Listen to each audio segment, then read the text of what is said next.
Всем доброго времени суток передает и показывает Тенки. Да, я планировал сделать обзор на данный корабль еще во время добавления его на глобальный сервер. Однако она меня зацундерила и не выпадала в течение недели, и поэтому я слегка на нее обиделся. Однако обида уже ушла, и думаю, настало время сделать обзор на бессмертный флагман японского флота, броненосец Микаса. Давайте же я вам расскажу о истории этого знакового корабля Японии. Броненосец Микаса, который был назван в честь одноименной горы в префектуре Нара, был заложен 24 января 1899 года в Англии на верфях Барроу-ин-Фернес. На тот момент Великобритания была главным союзником Японии и активно строила для нее корабли для предстоящей войны с Российской империей. 1 марта 1902 года корабль был передан заказчикам и отправился в Йокогаму. Микаса был одним из самых сильных кораблей первого ранга в мире, и поэтому, когда в 1903 году командующим японского флота стал вице-адмирал Хейхатира Тога, он выбрал Микасу своим флагманом. Броненосец вошел в первую эскадру под личным командованием Тога. Ночью 8 февраля 1904 года японцы предприняли неожиданную атаку на русские корабли, которые стояли на дальнем рейде Порт-Артура. Началась русско-японская война. 10 японских миноносцев своими торпедами повредили 2 вражеских эскадренных броненосца и 1 крейсер, что дало японцам преимущество в кораблях первого ранга. Утром японский флот подошел к Порт-Артуру, в том числе и Микаса, где их встретили русские корабли. В 11:07 Микаса открыл огонь из главного калибра. В ответ российские корабли и береговая артиллерия начали отстреливаться. Через час Микаса начал получать попадания, и чтобы не рисковать, адмирал Тога приказал отступить, после чего началась морская осада Порт-Артура, в которой принял участие и данный броненосец. До июня Микаса так и поддерживал морскую блокаду, однако Порт-Артур к тому моменту был осажден из суши, и поэтому российское командование приняло решение о прорыве своего флота из Порт-Артура во Владивосток. 23 июня была предпринята первая попытка прорыва, однако, встретив японские корабли, русские повернули обратно. 10 августа состоялась уже вторая попытка, которая переросла в битву при Ялу. В нашей истории ее еще называют «Битва в Желтом море». Микаса в этой битве стоял во главе эскадры, и в 12:20 прозвучали первые выстрелы. Микаса получил в ходе боя сильные повреждения. Орудия главного калибра были выведены из строя. Корабль еле-еле мог двигаться, а в течение боя на броненосце 2 раза менялся командир из-за гибели или ранения предыдущего. Ни один корабль ни с той, ни с другой стороны не был потоплен. Однако российский флот со своей стороны лишился в ходе боя командующего, и поэтому организованного прорыва в Владивосток не получилось. Основные силы русских повернули назад в Порт-Артур. Прорваться удалось лишь небольшому количеству кораблей, что говорит о победе японского флота в этой битве. Микаса после боя был отправлен на капитальный ремонт в Куре. Были заменены орудия главного калибра, установили новые радиоантенны. 1 февраля 1905 года корабль снова вернулся в строй. После битвы в Желтом море японский флот капитально прошел ремонт и готовился к прибытию второй Тихоокеанской эскадры российского флота, которая шла из Балтики на подмогу. Тактика японского флота после предыдущих битв была более совершенна, а также численное преимущество было на их стороне. 14 мая флоты встретились недалеко от острова Цусима, что послужило началу решающей морской битвы всей войны. Микаса, как всегда, был флагманом флота. Бой начался в 13 часов 40 минут по местному времени. Микаса в течение всей битвы совершил 124 выстрела из своих орудий ГК. Однако и сам получил по себе более 40 попаданий. На корабле были очень серьезные повреждения, однако командующий флотом адмирал Тога остался жив, в то время как российский флот опять потерял в ходе боя своего командующего и лишился организованности. Битва закончилась разгромной победой японского флота, который потерял только 3 миноносца. После битвы Микаса снова отправился на ремонт, который был завершен в конце июня. Война закончилась победой Японии. 11 сентября 1905 года Микаса стоял в порту Сасеба. Однако неожиданно на корабле прогремел мощный взрыв в погребах боезапаса. Погибло 256 человек и еще 343 человека было ранено. Корабль погрузился на дно, однако глубина была небольшая, и поэтому над водой остались торчать мачты, трубы и надстройки. Причина данного взрыва так и не была установлена. Корабль после долгих восстановительных работ был введен в строй только 24 августа 1908 года. Во время Первой мировой войны корабль занимался лишь охраной военно-морской базы в Майдзуру и в активных действиях флота участия не принимал. Во время гражданской войны в Российской империи Микаса участвовал в интервенции Японии и российского Дальнего Востока. 17 сентября 1921 года при движении с Сахалина во Владивосток Микаса напоролся на рифы у острова Аскольд.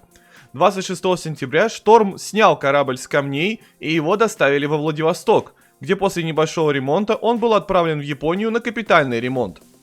В 1922 году произошла Вашингтонская конференция, которая определила судьбу Микасы. Было принято решение превратить броненосец в корабль-музей.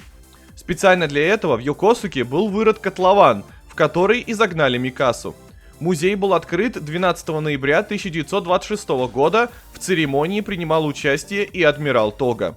Во время Второй мировой войны корабль не пострадал, однако после оккупации Японии американцами было принято решение снять с Микасы все вооружение и закрыть музей. И лишь 27 мая 1961 года его снова открыли, и по сей день Микасу можно посетить в городе Йокосуки, который расположен чуть южнее Токио. И кстати, когда я посещал Японию в апреле прошлого года, я естественно посетил и Микасу. Больше вы можете увидеть в моем полном видеоотчете о моей поездке в страну восходящего солнца. Ссылку на данный ролик я оставлю в описании. Ну а теперь поговорим о Микасе в рамках игры Azur Lane.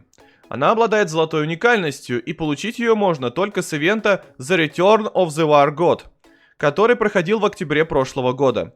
Давайте первым делом я разберу ее умение. Первый скилл говорит о том, что когда по Микасе будет проходить урон, то существует 12% шанс, что он будет уменьшен на 50%.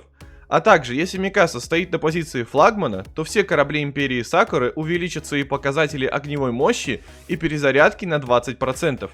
Название умения переводится как «возрождающийся» или «возвращающийся флагман Объединенного флота». Это отсылка на то, что Микаса почти из всех крупных сражений выходил с сильными повреждениями, но каждый раз восстанавливался и снова возвращался в строй как флагман флота. Второе умение заключается в том, что когда Микаса дает залп из орудий ГК, то существует 60% шанс увеличить всем линкорам и линейным крейсерам, вне зависимости от нации, которые стоят во флоте с Микасой, показатель урона на 20% в течение 8 секунд. Однако стоит сказать, что это умение не распространяется на линкоры-авианосцы.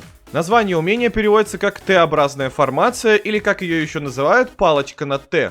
Не буду сейчас распыляться над военно-морской тактикой боя, просто скажу, что именно такой прием использовал адмирал Тога в Цусимском сражении. Теперь поговорим о характеристиках Микасы. Надо понимать, что это броненосец, то есть корабль начала 20 века, а разработчики Azur Lane стараются придерживаться историзма в плане распределения характеристик. Поэтому, за исключением перезарядки и точности, все остальные параметры одни из самых худших в игре. Но не забываем про показатель удачи, он самый лучший в игре среди всех кораблей любого класса. Следом давайте я предложу рекомендуемую экипировку. Самое интересное — это выбор орудий ГК. Как я думаю, вы уже поняли, Микаса — это линкор поддержки, особенно ее второе умение, которое увеличивает дамаг союзным линкорам. Но все дело в том, что только на 8 секунд. И тут дело такое. Если вы вместе с Микасой ставите линкоры, которые играют с орудиями ГК с быстрой перезарядкой, допустим, это линкор Нагата и линкрей Амаги, то тогда и Микасе надо ставить скорострельные орудия, лучше всего вот эти 381 миллиметровки, чтобы другие линкоры успели выстрелить после нее в течение 8 секунд и получили баф от Микасы. Такая же ситуация, если вы рядом с Микасой поставили линкоры с сильным уроном с руки, например, линкоры Хьюга и Исе, правда до ретрофита, прошу обратить внимание.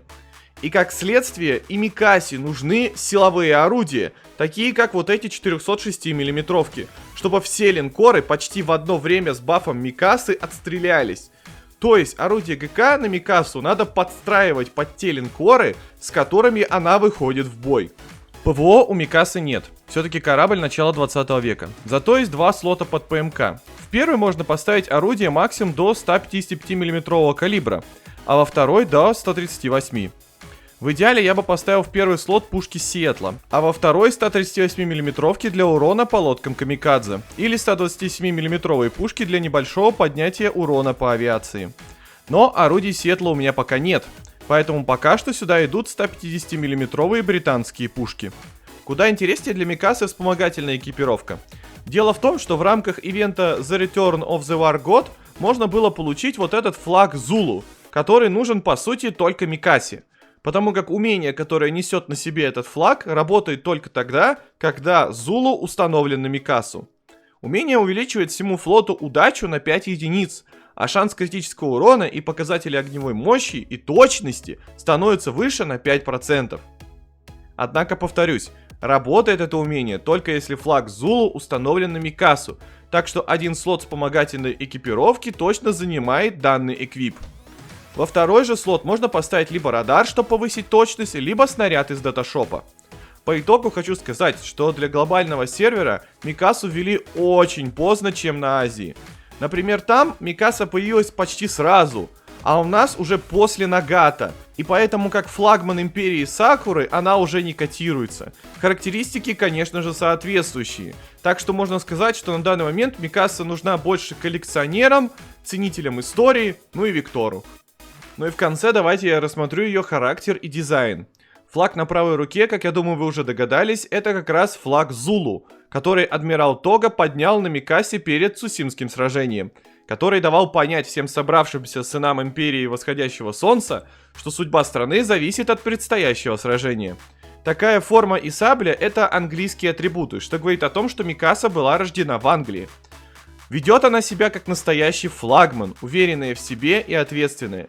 Ее фразы просто кладезь исторических отсылок. Микаса вспоминает и про Цусиму,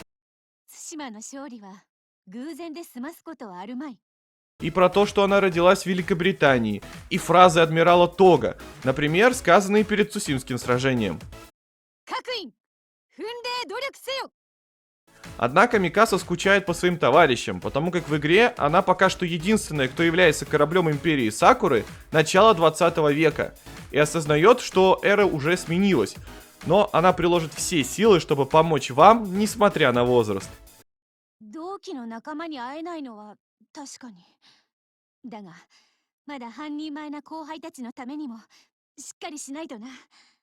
Ну а на этом все. Не забудьте поставить лайк, подписаться на канал и приходить на мои стримы, где мы с вами увидимся. Всем спасибо за просмотр и удачных вам игр!